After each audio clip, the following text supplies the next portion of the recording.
ये कहानी है एंडी ड्यूफ्रिन की, जो कि एक बहुत बड़े बैंक का बैंकर होता है।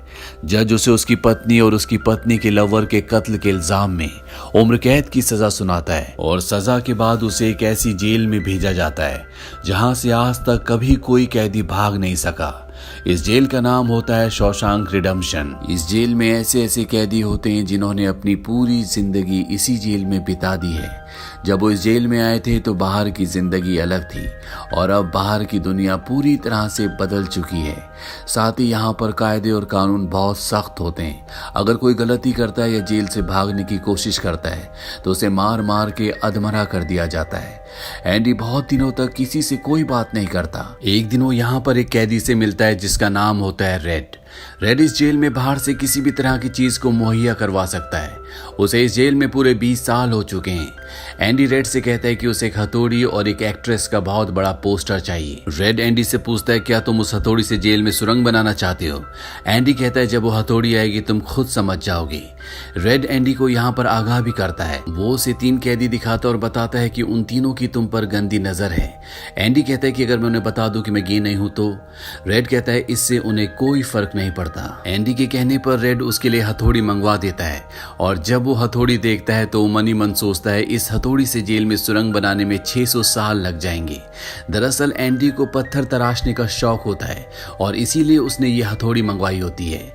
एंडी तक इस हथौड़ी को पहुंचा दिया जाता है।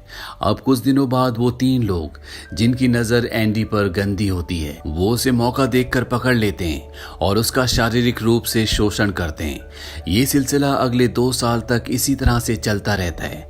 एंडी ने कभी इसकी किसी से कोई शिकायत नहीं की। उसके शरीर पर हमेशा चोटों के निशान रहते और चेहरे पर एक अजीब सी खामोशी। एक दिन छत की मरम्मत करने के लिए कुछ कैदियों को चुना जाता है। इसमें रेड और एंडी भी होते हैं। यहाँ पर इनका जो इंचार्ज होता है जिसका नाम हेडली है। हेडली थोड़ा परेशान होता है और अपने साथियों को बताता है कि मेरे भाई ने मेरे नाम $30,000 किए, लेकिन इसका कोई फायदा नहीं है क्योंकि सारा का सारा पैसा सरकार को टैक्स के रूप में चला जाएगा। एंडी और उसके साथी भी ये बात सुन रहे होते हैं। एंडी हेडली के पास जाता है और उससे पूछता है, क्या तुम अपनी बीवी पर विश्वास करते हो? ये बात सुनते ही हेडली को गुस्सा आ जाता है और वो उसे पकड़कर छत के किनारे पर ले जाता है, लेकिन इससे पहले कि वो उसे नीचे फेंकता एंडी उसे बताता है कि गवर्नमेंट का एक रूल है जिसके हिसाब से कोई भी इंसान अपनी पत्नी को पूरे जीवन काल में $60,000 तक गिफ्ट कर सकता है और इस पैसे पर किसी तरह का कोई टैक्स नहीं लगता। इस काम के लिए तुम्हें वकील की जरूरत होगी। ये काम मैं तुम्हारे लिए फ्री में कर दूंगा। बदले में तुम मेरे सभी साथियों को 3-3 बियर्स पिला देना। और अगले दिन हम देखते हैं कि एंडी के सभी साथी छत पर बियर का मजा ले रहे होते हैं, यानी कि एंडी ने हेडली का काम कर दिया है। अब कुछ दिनों बाद यहाँ जेल में सभी कैदियों को फिल्म दिखाई जाती है। एंडी उस कमरे से बाहर चला जाता है, पर जब वो बाहर जाता है तो उसे वो 3 लोग जो बार बार उसका शारीरिक शोषण करते हैं वो उसे पकड़ लेते हैं। वो उसे उस कमरे में ले जाते हैं जहाँ से फिल्म चलाई जा रही होती है। वो एक बार फिर से उसके साथ जबरदस्ती करना चाहते हैं, पर एंडी उन तीनों में से उनका जो हेड होता है उस पर वार कर देता है, जिस वजह से वो एंडी को बहुत बुरी तरह से मारते हैं। एंडी को इतना जख्मी कर दिया जाता है कि वो 1 महीने के लिए हॉस्पिटलाइज हो जाता है और साथ ही उसे जिसने एंडी को मारा होता है उसे 1 हफ्ते के लिए काल कोठरी में डाल दिया जाता है।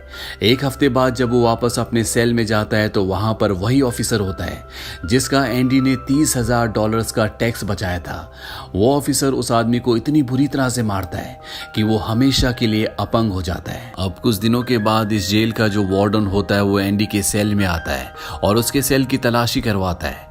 दरअसल तलाशी एक बहाना होता है। उसके ऑफिसर ने उसे बताया होता है कि किस तरह से एंडी ने उसके $30,000 का टैक्स बचाया, इसीलिए वो एंडी से मिलना चाहता है। एंडी के हाथ में बाइबल होती है जिसे वो ले लेता है। उसे भी बाइबल पर बहुत विश्वास है।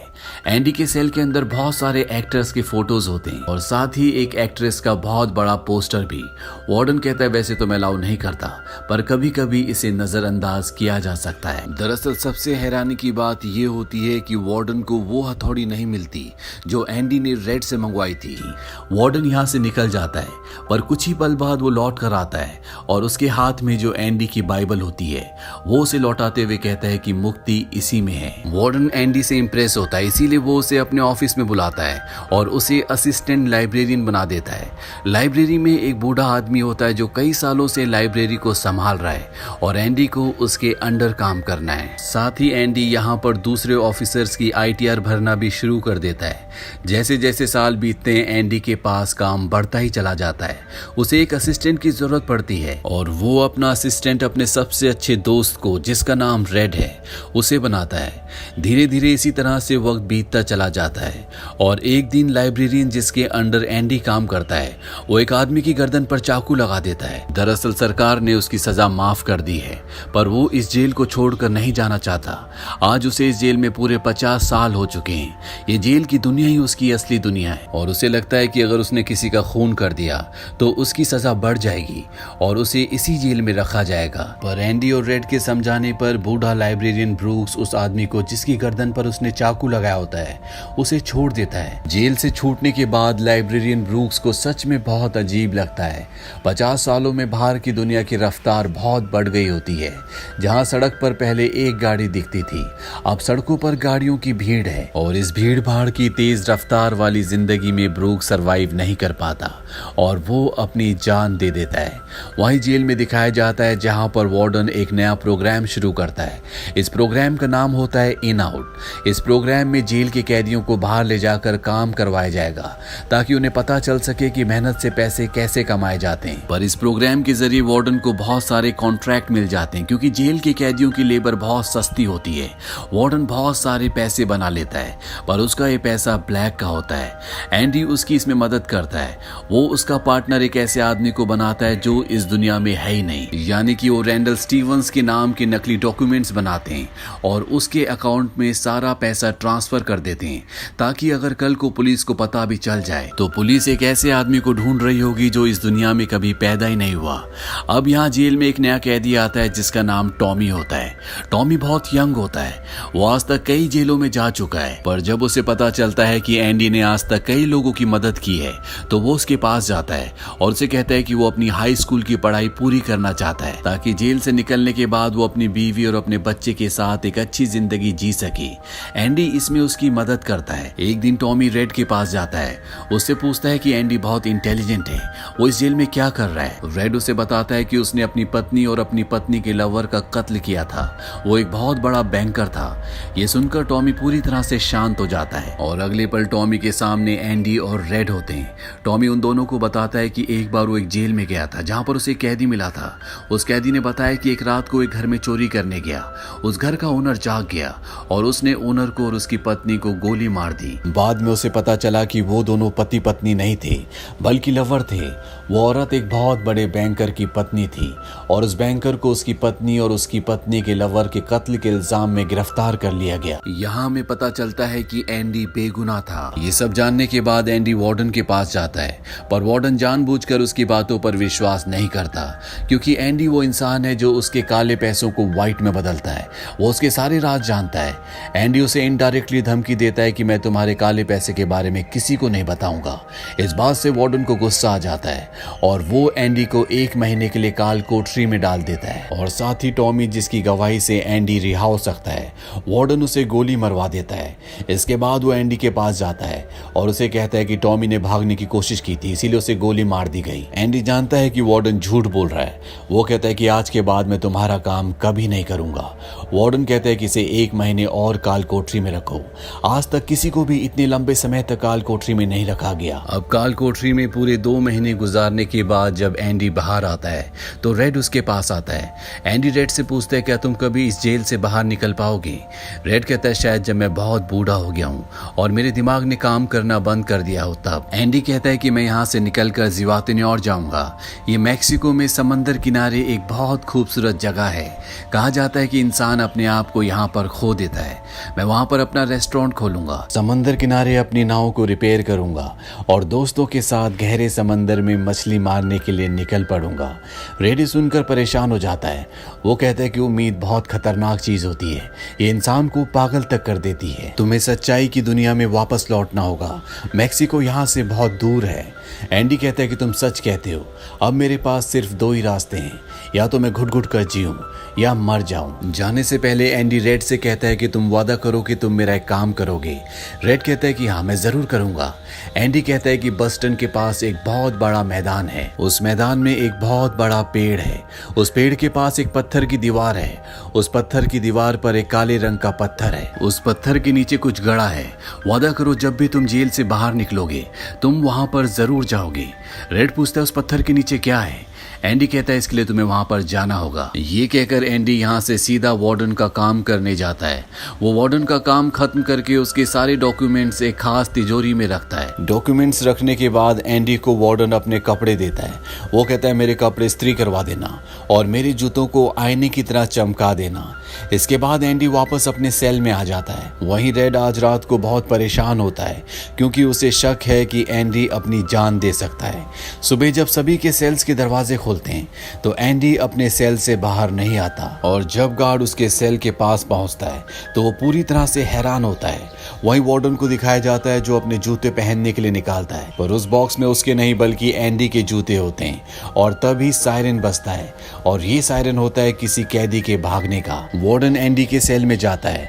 यहाँ पर रेड को भी बुलाया जाता है। वार्डन रेड से पूछता है कि एंडी कहाँ है? रेड कहता है कि मुझे क्या पता। इस बात पर वार्डन को बहुत गुस्सा आता है। वो कहता है क्या वो कोई भूत था जो रातों रात यहाँ से गायब हो गया और पीछे छोड़ गया ये कंकड़ पत्थर और दीवार पर यह अदनंगी तस्वीर। उसके हाथ में जो पत्थर होते हैं वो उनकी तरफ फेंकना शुरू कर देता है और एक पत्थर वो उस पोस्टर पर भी मारता है जो दीवार पर लगा होता है, पर पत्थर टकरा कर नीचे नहीं गिरता बल्कि पोस्टर के आर पार हो जाता है। और जब वार्डन उसके अंदर अपना हाथ डालता है तो वो देखता है कि एंडी ने वहां पर एक बहुत बड़ी सुरंग बना रखी होती है जिसे देखकर सब हैरान हो जाते हैं क्योंकि ये दीवार बहुत मजबूत होती है। बिना मशीन के इस दीवार पर सुरंग बनाना लगभग पूरी तरह से नामुमकिन था, पर एंडी नामुमकिन को मुमकिन करके यहाँ से भाग गया होता है। इसके बाद सभी गार्ड्स उस तरफ जाते हैं जहाँ से एंडी बाहर निकला था। वहां पर उन्हें एंडी के पुराने कपड़े, एक साबुन, एक कंघी और वो हथौड़ी जो आज से 20 साल पहले एंडी ने रेड से मंगवाई थी वो मिलती है। ये वही हथौड़ी होती है जिससे पिछले 20 सालों से एंडी जेल में अपनी सेल की दीवार पर सुरंग बना रहा था। साथ ही दीवार से जो भी मिट्टी निकलती थी वो उसे अपनी जेब में रखकर ग्राउंड में बिखेर देता था। एंडी ने आखिरी बार जब वार्डन के लिए काम किया था तो वो वार्डन के काले धन के सारे डॉक्यूमेंट्स अपने पास रख लेता है और उसके पास जो उसकी बाइबल होती है वो उसे वार्डन के सेल्फ में उसकी तिजोरी में रख देता है। वार्डन को इस बात का पता नहीं चलता।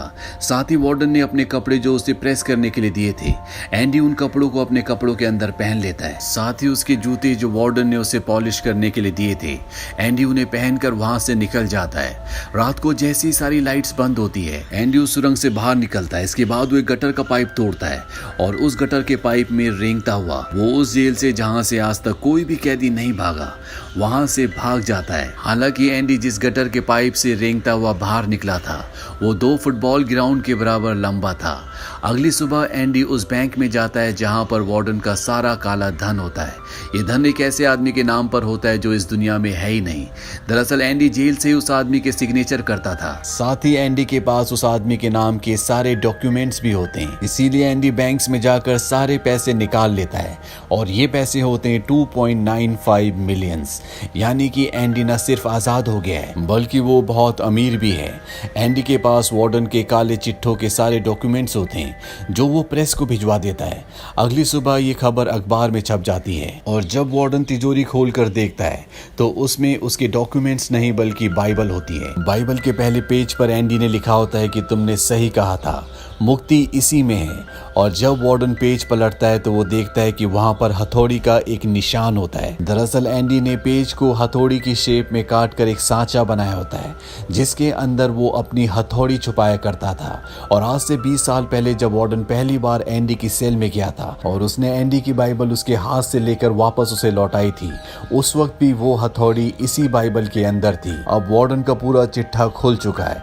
पुलिस उसे गिरफ्तार करने के लिए आ रही होती है, पर इससे पहले कि पुलिस उसे गिरफ्तार करती वार्डन अपने आप को गोली मार देता है। कुछ वक्त बीतने के बाद एंडी के दोस्त रेड की सजा को भी माफ कर दिया जाता है। उसे एक नौकरी दिलाई जाती है, पर बाहर की दुनिया में रेड का दिल बिल्कुल भी नहीं लगता क्योंकि उसने अपनी जिंदगी के 40 साल जेल में गुजारे थे। रेड भी उसी कमरे में रहता है जहां पर लाइब्रेरियन ब्रूक्स रहा करता था और रेड भी अपनी जान देना चाहता है, पर तभी उसे अपना वो वादा याद आता है जो उसने एंडी से किया था और वो उस बड़े घास के मैदान में जाता है जहां पर एक बहुत बड़ा पेड़ होता है, साथ ही पत्थरों की दीवार भी होती है। उस दीवार पर एक काला पत्थर होता है और जब वो उस पत्थर को उठाता है तो उसके नीचे एक बॉक्स होता है। उस बॉक्स के अंदर कुछ पैसे और एक लेटर होता है। ये लेटर एंडी का होता है। उस लेटर में लिखा होता है, तुम्हें उस जगह का नाम याद है जो मैंने तुम्हें जेल में बताई थी? तभी रेड कहता है ज़िवातिन्योर। वो कहता है कि तुम उस जगह पर आ जाओ, मैं तुम्हारा इंतजार कर रहा हूँ। इसके आगे एंडी ने लिखा होता है कि उम्मीद अच्छी चीज होती है, बल्कि सभी अच्छी चीजों में सबसे अच्छी, और अच्छी चीज कभी नहीं मरती। इसके बाद एंडी उस जगह पहुंच जाता है और जब वो समंदर किनारे जाता है तो वो देखता है कि एंडी नाव में बैठकर अपनी नाव ठीक कर रहा होता है। ये जगह, ये सब कुछ एंडी का वो सपना होता है जो उसने जेल में रेड से शेयर किया था। और रेड ने कहा था कि उम्मीद अच्छी नहीं होती, उम्मीद इंसान को पागल तक कर देती है, पर उम्मीद शायद इस दुनिया की सबसे अच्छी चीज है जिसकी बदौलत न सिर्फ एंडी 20 सालों में सुरंग बना पाया, बल्कि उसने वो सब कुछ भी पा लिया जो अपनी जिंदगी में पाना चाहता था। ये हॉलीवुड की आज तक की सबसे हाई रेटिंग मूवी है। IMDb पर इसकी रेटिंग है 9.3। ये मूवी रिलीज हुई थी 1994 में। इस मूवी का बजट था $25 मिलियन और बॉक्स ऑफिस पर इसने कमाई की थी $59 मिलियन की। उम्मीद करते हैं कि ये कहानी आपको पसंद आई होगी।